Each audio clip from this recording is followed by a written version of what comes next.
जय हिंद दोस्तों। स्वागत है आप सभी का मेरे YouTube चैनल सोही डिफेंस एकेडमी में। दोस्तों, अगर आप किसी भी कॉम्पिटिटिव एग्जाम की तैयारी कर रहे हैं तो ये क्लास आपके लिए मोस्ट इंपॉर्टेंट है। तो दोस्तों, अगर अभी तक आपने मेरे वीडियो को और मेरे चैनल को सब्सक्राइब लाइक नहीं किया है तो दोस्तों जल्द से जल्द आप मेरे चैनल को सब्सक्राइब कर लीजिए, क्योंकि इसमें आपके होने वाले एग्जामों की इसमें मोस्ट इंपॉर्टेंट क्वेश्चन कराए जाते हैं। ये आपके सभी कॉम्पिटिटिव एग्जामों के लिए ज़रूरी है। अभी आपके यूपी पुलिस के फॉर्म भी आने वाले हैं। तो दोस्तों, क्लास के अंत तक बने रहिएगा और बताइएगा कि वीडियो कैसा है। अगर वीडियो पसंद आए तो आप मेरे चैनल को सब्सक्राइब भी कीजिएगा। तो चलिए चलते हैं बिना समय गवाए हुए अपने प्रश्न की ओर। तो ये रहा प्रश्न नंबर 1 आपके सामने।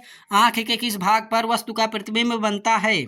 Option A iris, option B lens, option C retina, option D cornea. तो इसका राइट आंसर हो जाएगा दोस्तों option number C is right answer. C इसका करेक्ट आंसर हो जाएगा। चलिए अगले प्रश्न पे चलते हैं। आँख का दान देने वाला भाग कौन सा है? Option A retina, option B cornea, option C lens, option D iris. तो इसका राइट आंसर हो जाएगा दोस्तों option number B is right answer. B इसका करेक्ट आंसर हो जाएगा। अगले प्रश्न पे चलते हैं। ये रहा प्रश्न नंबर 3। ब्लीचिंग पाउडर का रासायनिक सूत्र क्या है? Option A CaCl2, option B NaCl, option C CaOCl2, option D CaOCl।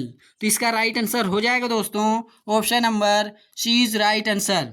सही इसका करेक्ट आंसर हो जाएगा। दोस्तों, अगर अब आपसे इसका रासायनिक नाम पूछ ले तो कैल्शियम क्लोराइड होता है। का रासायनिक नाम हो जाएगा कैल्शियम ऑक्सी क्लोराइड। तो इसका रासायनिक नाम भी आप नोट कर लेना। चलिए अगले प्रश्न पे चलते हैं। ये रहा प्रश्न नंबर 4।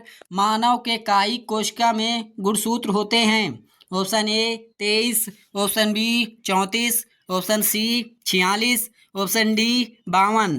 तो इसका राइट आंसर हो जाएगा दोस्तों option number C is right answer.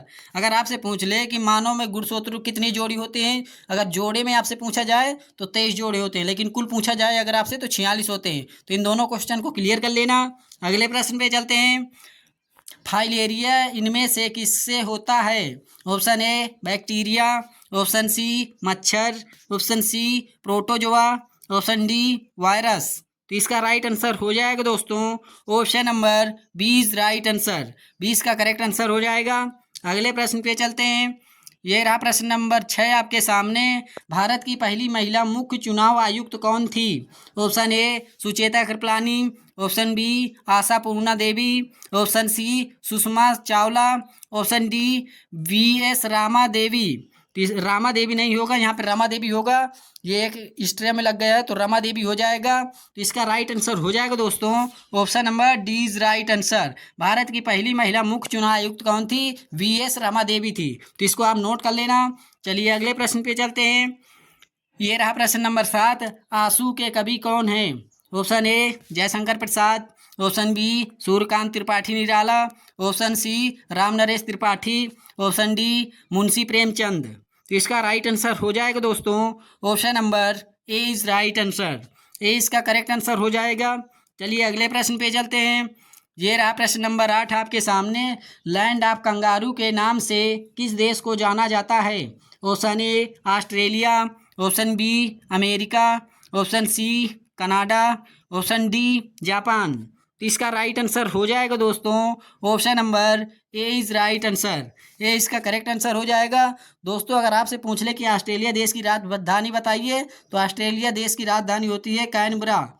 Australia की राजधानी कैनबरा होती है, तो इसको भी आप नोट कर लेना। अमेरिका की राजधानी तो आपको मालूम ही है कि वाशिंगटन DC होती है, तो इनको भी आप नोट कर लेना। चलिए अगले प्रश्न पे चलते हैं। आयर झील किस देश में स्थित है?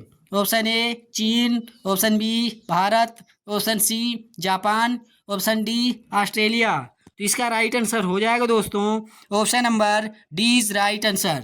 अगले प्रश्न पे चलते हैं। विश्व का सबसे छोटा महाद्वीप कौन सा है? Option A Asia, option B Africa, option C Australia, option D उत्तरी अमेरिका। तो इसका राइट आंसर हो जाएगा दोस्तों option number C is right answer. अगले प्रश्न पे चलते हैं। इटली देश की राजधानी है। Option A Canada, option B Rome, option C Paris, option D Dhaka. तो इसका राइट आंसर हो जाएगा दोस्तों option number B is right answer. अगर आपसे पूछ ले कि रोम किस नदी के तट पर स्थित है, तो टाइबर नदी के तट पर स्थित है। तो इसको भी आप नोट कर लेना। रोम किस नदी के तट पर स्थित है, तो टाइबर नदी के तट पर स्थित है। तो इसको नोट कर लेना। फ्रांस देश की अगर आपसे राजधानी पूछे, तो फ्रांस की राजधानी आपको पता ही होगा कि फ्रांस की राजधानी पेरिस होता है, जिसे हम विश्व की जन्नत के नाम से भी जानते हैं। तो इसको भी नोट कर लेना। और ढाका किस देश की राजधानी होती है, तो बांग्लादेश की राजधानी ढाका होती है। और कनाडा की राजधानी ओटावा होती है। तो इन सभी राजधानियों को नोट कर लेना। और खासकर WMP यानी वुमेन मिलिट्री फोर्स, जिन भी लड़कियों का भी एग्जाम लगा हुआ है आर्मी का, तो उनके लिए ये मोस्ट इंपॉर्टेंट क्लास है। तो क्लास के अंत तक बनी रहिएगा और देखिएगा कि आप इनमें से कितने क्वेश्चन कर पा रही हैं। और जो ना आ रहे हों तो उनको अपनी कॉपी में नोट करते जाइएगा। अगर वीडियो पसंद आ रहा हो तो मेरे चैनल को सब्सक्राइब कर लीजिएगा। तो चलिए चलते हैं अगले प्रश्न पे।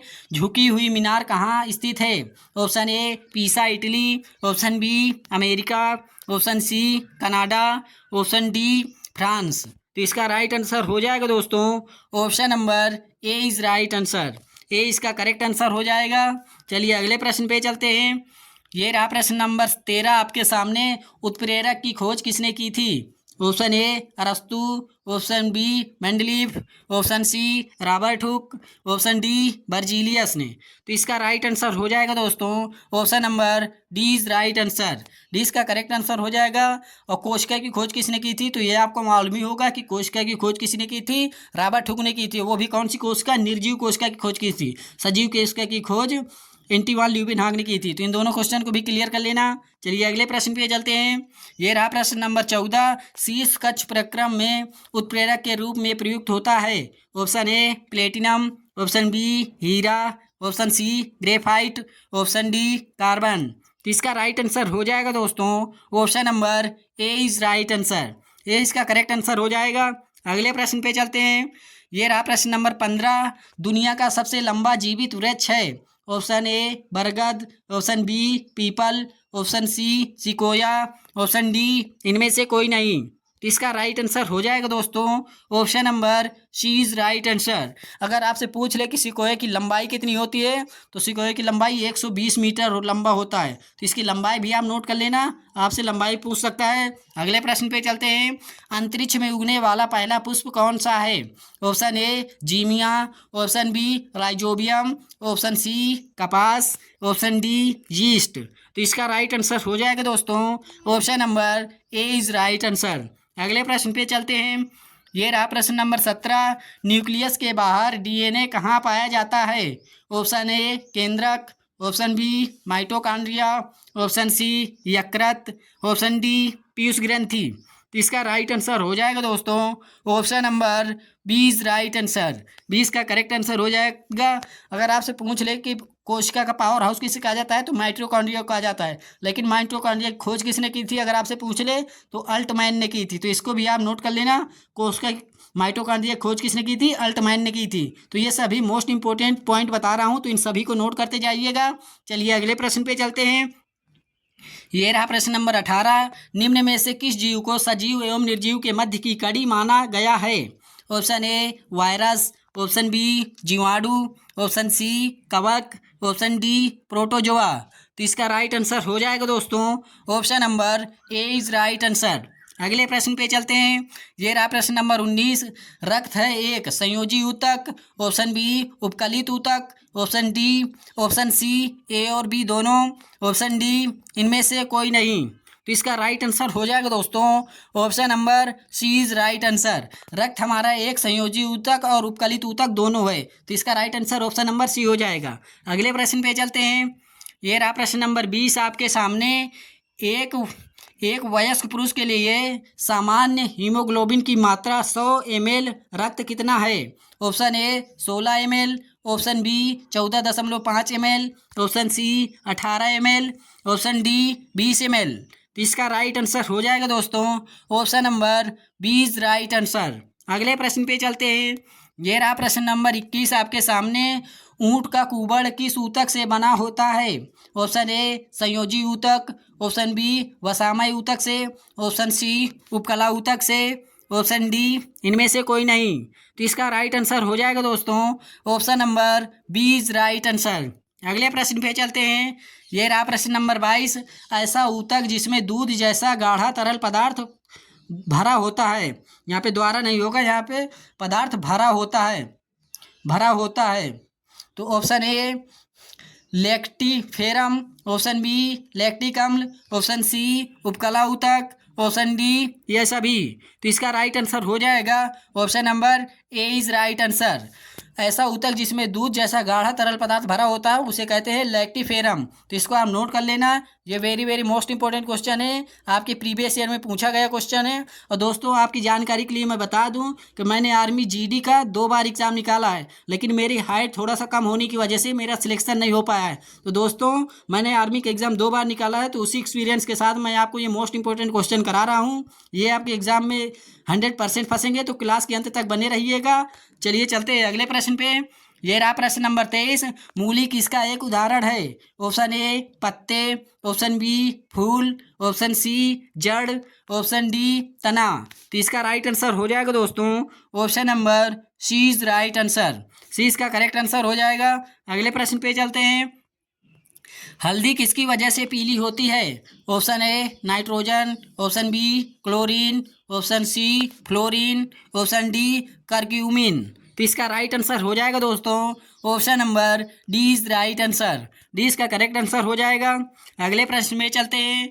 ये रहा प्रश्न नंबर 25 आपके सामने। सबसे छोटा फूल वाला पौधा कौन सा है? Option A rafflesia, option B wolffia, option C sequoia, option D इनमें से कोई नहीं। तो इसका राइट आंसर हो जाएगा दोस्तों option number B is right answer. अगर आपसे पूछ ले कि सबसे बड़ा फूल वाला पौधा कौन सा है तो रेफ्लेसिया है, लेकिन छोटा पूछे तो बोल्फिया होगा। तो इन दोनों क्वेश्चन को क्लियर कर लेना। और ये सिकोया के बारे में मैंने आपको पहले ही बता दिया है, तो इसको बताने की आवश्यकता यहाँ पर नहीं है। चलिए अगले प्रश्न पे चलते हैं। ये रहा प्रश्न नंबर 26। निषेचन के बिना अंडे में भ्रूण का बना नहीं होता। यहाँ पे बनना लिखा होगा, बनना क्या कहलाता है? ऑप्शन ए अनिषेक जनन, ऑप्शन बी अनिषेक फलन, ऑप्शन सी निषेचन, ऑप्शन डी अनिषेचन। तो इसका राइट आंसर हो जाएगा दोस्तों option number A is right answer. A इसका करेक्ट आंसर हो जाएगा। अगले प्रश्न पे चलते हैं। ये रहा प्रश्न नंबर 27 आपके सामने, और ये आपके लिए very very most important question है, तो इसको आप नोट कर लेना। अस्थि से अस्थि को कौन जोड़ता है? यानी हड्डी को हड्डी से कौन जोड़ता है, क्या जोड़ता है, उसका क्या नाम है? Option A tendon, option B स्नायु, ऑप्शन सी कंडरा, ऑप्शन डी इनमें से कोई नहीं। तो इसका राइट आंसर हो जाएगा दोस्तों option number B is right answer. B इसका करेक्ट आंसर हो जाएगा। इसी को आप लिगामेंट भी बोल सकते हैं, लिगामेंट भी इसी को बोलते हैं, स्नायु कह लीजिए, या इंग्लिश में इसी को लिगामेंट भी कहते हैं। तो हड्डी से हड्डी को जोड़ने का कार्य कौन करता है? स्नायु या लिगामेंट करता है। तो इसको आप नोट कर लेना। चलिए अगले प्रश्न पे चलते हैं। ये रहा प्रश्न नंबर 28 आपके सामने, और ये भी आपके लिए मोस्ट इंपॉर्टेंट क्वेश्चन है। थकान का अनुभव कौन सा अम्ल कराता है? यहाँ पे थोड़ी मिस्टेक हो गई है टाइपिंग में, लेकिन कोई बात नहीं, हम बोल रहे हैं उसको ध्यान दीजिए। थकान का अनुभव कौन सा अम्ल कराता है? ऑप्शन ए सल्फ्यूरिक अम्ल, ऑप्शन बी लैक्टिक अम्ल, ऑप्शन सी हाइड्रोक्लोरिक अम्ल, ऑप्शन डी सिट्रिक अम्ल। तो इसका राइट आंसर हो जाएगा दोस्तों option number B is right answer. 20 का करेक्ट आंसर हो जाएगा। हमारे शरीर में पायरुविक अम्ल पाया जाता है, लेकिन पायरुविक अम्ल से कन्वर्ट होकर लैक्टिक अम्ल बन जाता है, जिसके कारण हमें थकान का अनुभव होने लगता है। तो दोस्तों इस तरह होता है, तो इसको भी नोट कर लेना। चलिए अगले प्रश्न पे चलते हैं। तो दोस्तों यहाँ से अभी आपके क्लास के सभी क्वेश्चन समाप्त होते हैं। मिलते हैं ऐसी ही अगली क्लास में, तब तक के लिए जय हिंद, जय भारत, वंदे मातरम, जय हिंद।